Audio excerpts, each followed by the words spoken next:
신약성경 279쪽입니다. 고린도전서 12장 27절로 31절 말씀 교도하신 가운데 살아계신 하나님의 음성을 들으시는 이 시간 되시길 바랍니다. 너희는 그리스도의 몸이요 지체의 각 부분이라.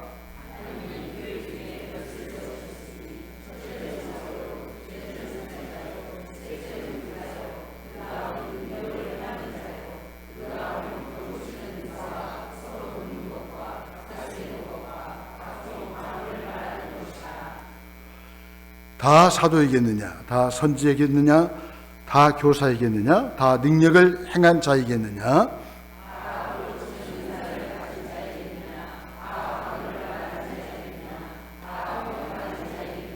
함께 보겠습니다. 너희는 더욱 큰 은사를 사모하라. 내가 또한 가장 좋은 길을 너희에게 보이리라. 아멘.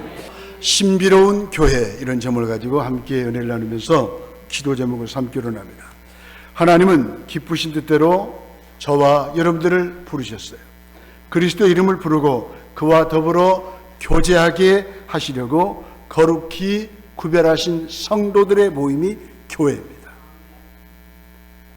하나님은 교회를 통해 그리스도의 날에 흠없이 서도록 끝까지 저와 여러분들을 견고히 붙드십니다. 우리를 성도로 부르신 분은 하나님이시고 견고히 지켜주실 분도 하나님이십니다. 하나님은 이를 위해서 사역자를 세우시고 교회에 풍성한 은사를 더해 주시죠. 그래서 교회와 성도 각 개인을 견고한 집으로 세워 가십니다. 그러니 현실에서 보이는 우리 연약한 모습에 실망하지 말고 신실하신 하나님을 신뢰하며 나아갑시다. 교회 안에는 다양한 사람들이 있어요. 다양한 색깔의 신앙이 존재하죠. 은사도 성향도 다르지만 이 다름은 다툼과 분리의 원인이 될 수 없어요. 오히려 교회 안에 다양한 시각을 제공하여 다양한 성향의 사람들을 품을 수 있도록 도울 것입니다.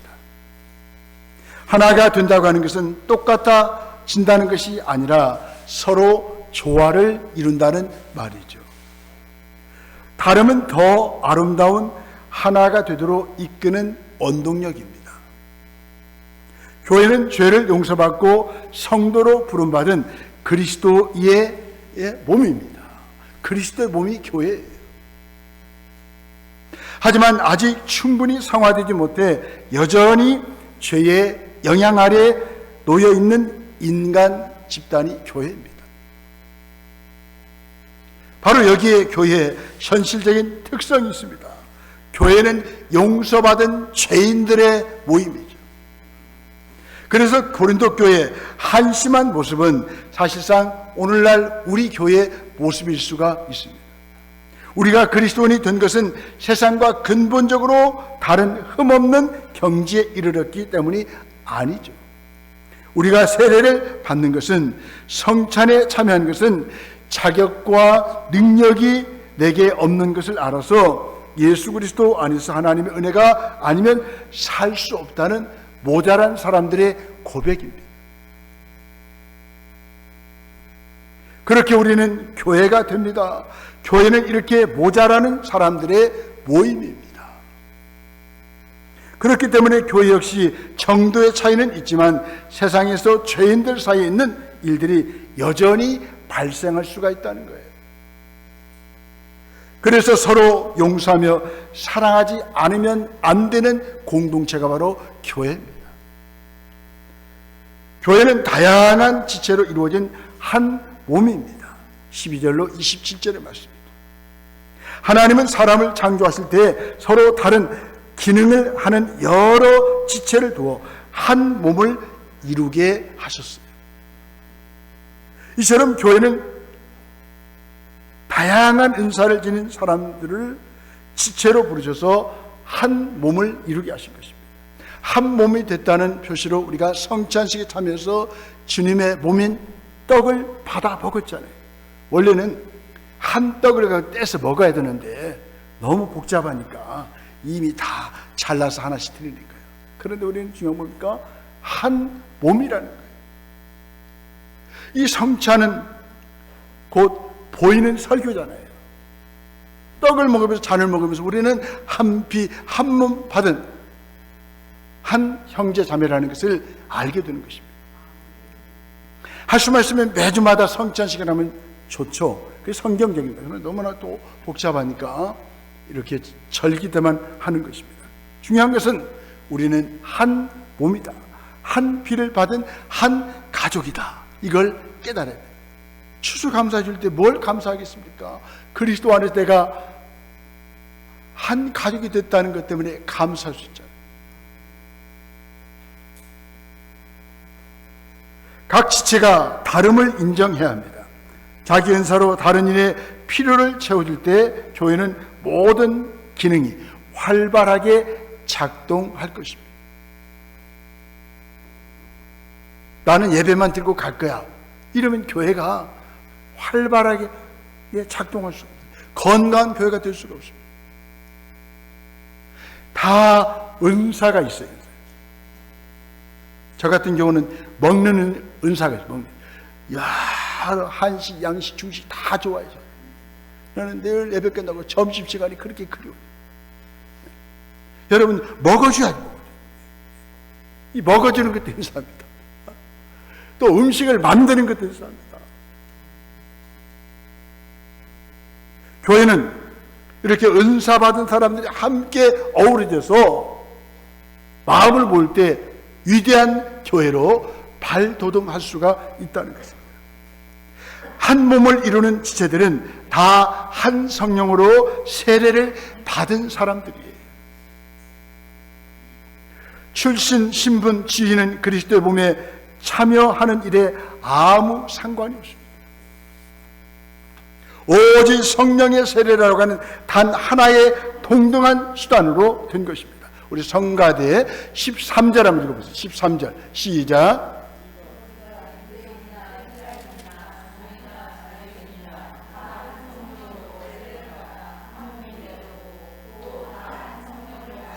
아멘. 저와 여러분들 성령으로서 세례를 받았습니다. 한 몸이 되었습니다. 다 한 성령을 마신 사람입니다. 모자라지만 성령 안에서 우리는 얼마든지 하나가 될 수 있다는 거예요. 함께 자라갈 수가 있다는 거예요.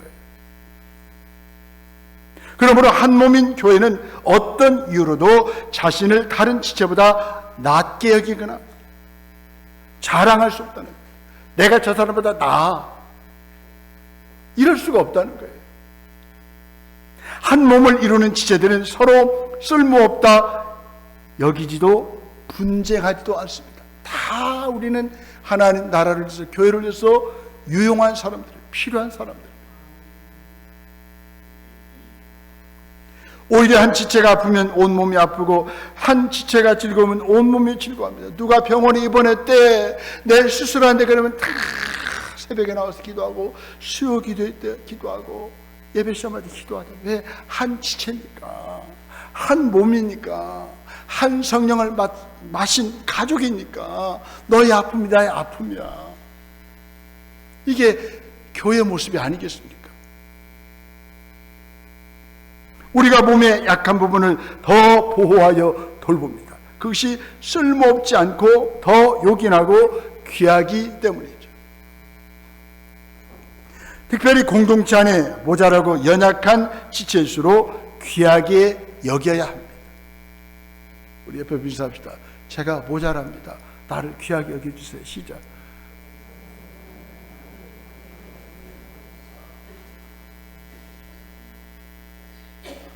가장 작은 일, 가장 연약한 지체도 다 몸을 위해 필요하며 동등한 가치가 있습니다. 우리 공동체가 소홀히 여기는 사역은 무엇입니까? 우리 교회는 돌봄 사역을 잘해야 돼요. 그래서 우리 예배 드리고 또 구역 모임을 갖지 않습니까? 목장 모임을 갖지 않습니까? 다 돌보는 거예요. 부흥하는 교회의 특징이 뭐냐? 돌봄을 잘한다는 것입니다.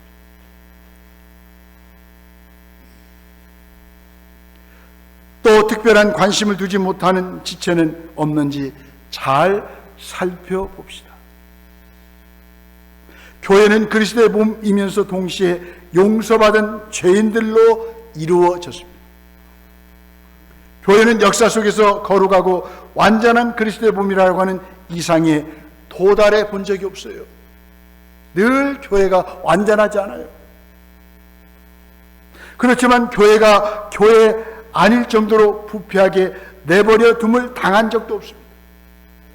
하나님이 교회를 붙드시기 때문입니다. 그래서 교회는 영광스러운 곳이에요. 교회는 위대한 곳이에요.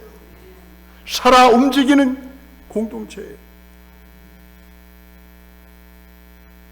이 예배 한 시간 드리면 인생이 회복이 돼요. 치유가 돼요. 왜? 살아계신 하나님이 이곳에 계시니까. 성부, 성자, 성령 하나님이 함께 하셔서 우리 예배 가운데 우리를 돌보시죠.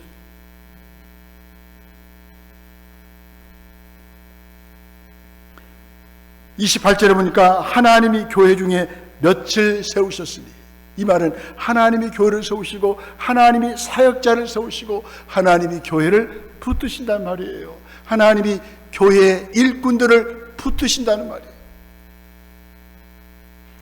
주님 다시 오실 때까지 이 땅의 교회는 양자의 긴장 가운데 있습니다. 우리는 이 긴장을 성공적으로 살아내야 합니다. 부족하지만 하나님이 계속 은혜 주실 줄로 믿고 하나님이 기뻐하는 교회를 세워나가야 합니다. 교회 머리는 그리스도입니다. 그러니 교회는 그리스도의 몸이에요. 27절 말씀이죠. 그 다음에 교회는 그리스도 자신입니다. 그래서 교회가 위대한 것이라. 문제 맡은 모자라는 사람들이 모인 고린도 교회에 바울이 보낸 편지 중 한 문장입니다. 교회라는 말이 나올 것 같은데 그리스도라고 하는 말을 사용하고 있습니다. 무슨 말입니까? 교회가 곧 그리스도라는 거예요. 교회의 머리이신 그리스도가 우리를 또 몸으로 삼으셨다는 거예요. 그리스도의 몸인 교회는 지금 성육신의 연장으로 이 땅에 존재합니다. 그리스도는 하나님이 인간의 몸을 입고 이 땅에 오신 분이십니다. 주님은 문제 많은 모자라는 사람들로 이루어진 교회를 그리스도라고 하십니다. 이 진리를 안다면 교회 없는 그리스도인단 없어요. 예수님을 믿는데 교회는 속하지 않았다고 하는 것은 그리스도인인데 그리스도와 상관이 없다고 말하는 것과 똑같은 거예요. 그래서 우리는 늘 교회를 떠나서는 살 수가 없어요.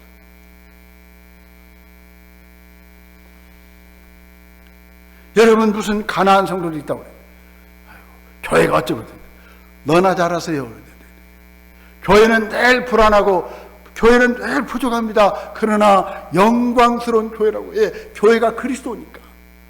그리스도께서 세우셨기 때문에 좀 부족해도 그 자리를 지키세요.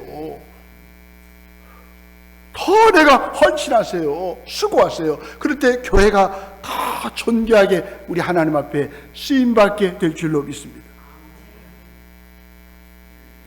하나님은 교회를 주목하십니다. 교회를 사랑하십니다. 말라 비틀어졌고 모자라는 사람들이지만 몸체에 붙어있는 이 가지들이 곧 거룩한 백성입니다. 성도입니다. 고린도전서 1장 2절에서 바울은 그런 고백을 합니다. 그리스도 예수 안에서 거룩하여지고 성도라 부르심을 받은 자들이라 라고 교회를 정의하고 있습니다. 완전해서 교회가 아니에요. 부족함이 없어서 교회가 아니라는 것입니다. 모자란 사람들이 모이지만 그곳이 곧 거룩한 백성들이요 성도의 모임이라고 하는 것입니다. 왜 그렇습니까? 하나님의 교회이기 때문에 그렇습니다. 예수님을 그리스도라고 고백하며 구세주와 주님으로 오셨기 때문에 성도라고 부르는 것입니다. 그렇다면 교회의 사명은 무엇일까요? 28절로 31절에 나와 있습니다. 그리스도는 미숙한 공동체를 세상 속으로 보내십니다. 선교라고 하는 단어는 원래 보낸다라는 단어에서 나온 말이죠. 요한복음 20장 21절 말씀합니다. 아버지께서 나를 보내신 것 같이 나도 너희를 보내노라. 여러분, 교회는 모여야 되고 또 흩어져야 됩니다. 교회는 세상과 구별되어 부름받아 모인 교회이지만 다시 세상 속으로 가라라고 보냄을 받은 흩어진 교회입니다. 세상에 보냄받아 세상 속에서 살며 세상 속에서 그리스도께서 하셨던 일을 감당하는 그리스도의 지체입니다. 교회는 그런 의미에서 그리스도의 홍보대사입니다. 이번 한 주도 예배 마치고 열심히 예수 그리스도를 홍보하십시오. 교회는 필연적으로 선교적 교회입니다. 예수님은 제자들을 그 적대적인 세상에 꼭 필요한 소금이요 빛이라라고 하십니다. 다시 한번 강조합니다. 우리는 교회의 소금과 빛이 아니에요. 세상 속의 소금과 빛이에요. 예배 끝나고 가시면 얼른 흩어지세요. 얼른 가정으로 가세요. 직장으로 가세요. 학교에 가세요. 열심히 소금 노릇 하시고 빛 역할을 하십시오.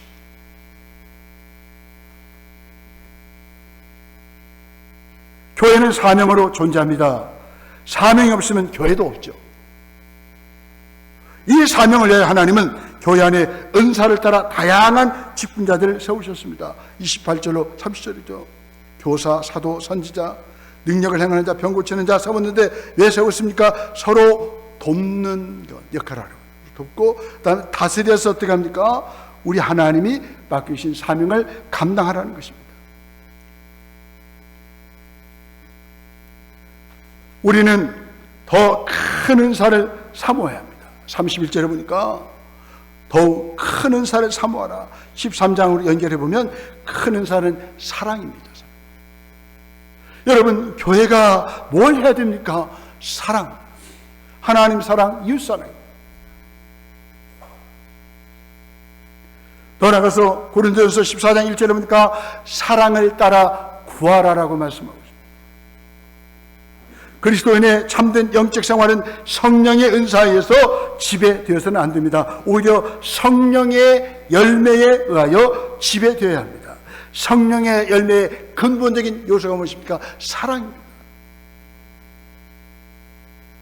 은사는 사랑의 지배를 받아야 됩니다. 여러분, 은사 받으면 사랑할 수밖에 없어요. 병 고침 은사를 받아서 얼마나 감사합니까? 병원에서 포기한 사람 가서 다 기도 한번 해줘서 나았으면 얼마나 좋겠습니까? 이게 다 사랑이에요. 은사는 이렇게 사랑을 드러내야 돼요. 더 나아가 세상 속에서 삶도 사랑의 지배 아래 있어야 됩니다. 가정생활 사랑으로 하십시오. 직장생활 사랑으로 하십시오. 학교생활 사랑으로 하십시오. 여러분들의 모든 삶이 사랑으로 하셔야 돼요. 찬송가 503장 이런 가사가 있습니다.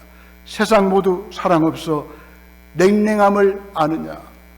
곳곳마다 사랑 없어 탄식 소리뿐이네. 온 세상이 사랑이 없다는 거예요. 그래서 우리는 그 사랑을 맛봤잖아요. 그 사랑을 자꾸 확산시키는 거예요. 이 일을 하라고 우리가 삶의 예배를 이 한 주 동안 드리는 것입니다. C.S. 루이스 교수는 다음과 같은 말합니다. 사랑이 우상이 될 때 사랑은 악마로 둔감합니다. 여러분, 돈 좋죠?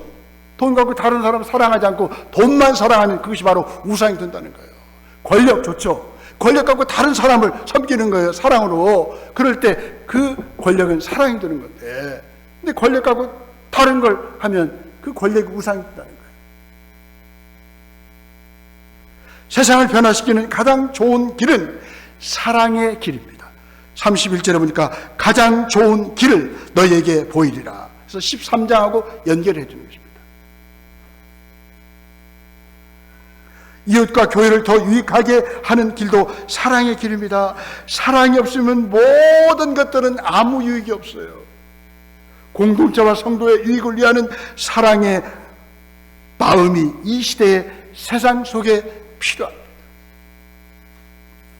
만일 자기 유익과 자기 자랑을 위해 소유를 과시한다면 그것은 공동체뿐만 아니라 자신에게도 무익합니다.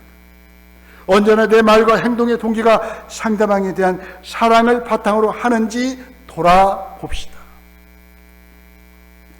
사랑의 모습은 모두 15개의 동사로 표현됩니다. 고린도전서 13장 4절로 7절 말씀입니다. 사랑은 명사가 아니에요. 형용사가 아니에요. 사랑은 동사입니다. 사랑은 행동으로 옮겨야 되는 거예요.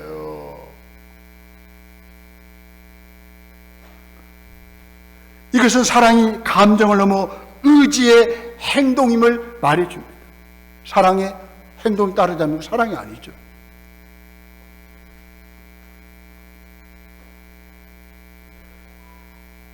이런 사랑의 모습은 가정에서, 일터에서 늘 만나는 사람들 향한 나의 말과 행동을 통해서 드러나야 합니다. 저와 여러분들은 늘 전도지. 무엇보다도 그리스도의 몸인 교회에서 우리 주님이 보여주신 진정한 사랑의 모습을 실천하십시다. 그리스도의 사랑으로 세워진 교회가 은사만 따라가면 사랑을 잃어버립니다. 교회를 세우도록 주신 은사로 교회를 허물게 합니다. 효율이나 명성보다 사랑만큼은 지켜내는 성도, 교회가 되도록 간구하십시다. 교회는 성령 안에서 세상에서는 찾아볼 수 없는 영적 연합과 일치를 이루는 신비로운 교회입니다. 모진 십자가 앞에서도 묵묵히 그 길을 따라 걸어가셨던 주님처럼 그분의 마음을 품으십시다. 예수 그리스도의 마음을 품으면 다 해결되는 거예요. 그분의 길을 따라 걷는 참 사랑을 실천합시다. 그 길을 걸어갈 때 비로소 고집스럽고 거친 인격이 다듬어집니다. 그래서 온유한 사람이 되는 거예요. 자신을 남과 끊임없이 비교하며 교만과 시기 사이에서 인생을 소모하지 않을 것입니다. 세상 사람들과 구별되는 그리스도인의 능력은 남다른 실력이 아닙니다. 다양한 탁월한 은사가 아닙니다. 주님을 닮은 사랑입니다. 저와 여러분들은 주님의 사랑을 받았지 않습니까? 그 주님의 사랑을 얼마나 닮으셨습니까? 삶의 자리와 조건과 환경을 탓하기보다도 내 안에 사랑 없음을 먼저 한탄해야 하지 않을까요? 아멘.